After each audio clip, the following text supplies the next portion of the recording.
নেপালের সাবেক প্রধানমন্ত্রী কেপি শর্মা ওলি দীর্ঘ সময় আত্মগোপনে থাকার পর হঠাৎ রাজনৈতিক মঞ্চে ফেরেন এবং জোরালো ভাষায় বর্তমান অন্তর্বর্তী সরকারের বিরুদ্ধে তীব্র সমালোচনা করেন।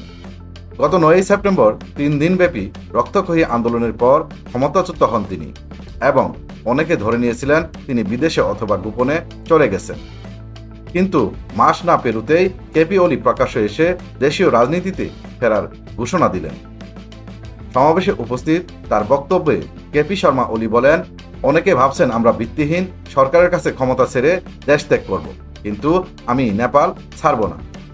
তিনি দলীয় কর্মীদের উদ্দেশ্যে প্রতিশ্রুতি দিয়েছেন, আমরাই এই দেশকে পুনর্গঠন করব, আমরা নেপালকে সাংবিধানিক মূলধারায় ফিরিয়ে আনব এবং দেশকে শান্তি ও সুশাসনের পথে নিয়ে যাব। ওলি বর্তমান অন্তর্বর্তী সরকারকে উদ্দেশ্য করে বলেন, তারা জনগণের ভোটে নয় বরং সহিংসতা ও বিশৃঙ্খলার মাধ্যমে অনুপ্রবেশ করে ক্ষমতা দখল করে রেখেছে।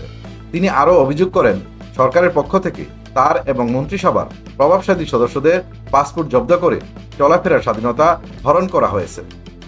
সমাবেশে কেপি শর্মা ওলি সরাসরি অন্তর্বর্তী প্রধানমন্ত্রী সুশীলা কাকরিকে চ্যালেঞ্জ ছুড়ে বলেন, আন্দোলনের সময় তিনি কোনো ষড়যন্ত্রে জড়িত ছিলেন না, প্রশাসনকে তাদের নির্দেশনা দেওয়ার রেকর্ড প্রকাশ করতে হবে। সেনাবাহিনীর সহায়তায় আন্দোলনের ধাক্কা সামলে আত্মগোপন করলেও কেপি আবার শুধুমাত্র রাজনৈতিক উপস্থিতি পুনঃপ্রতিষ্ঠা করেননি, তিনি সরকারের ওপর নতুন রাজনৈতিক চাপও সৃষ্টি করেছেন।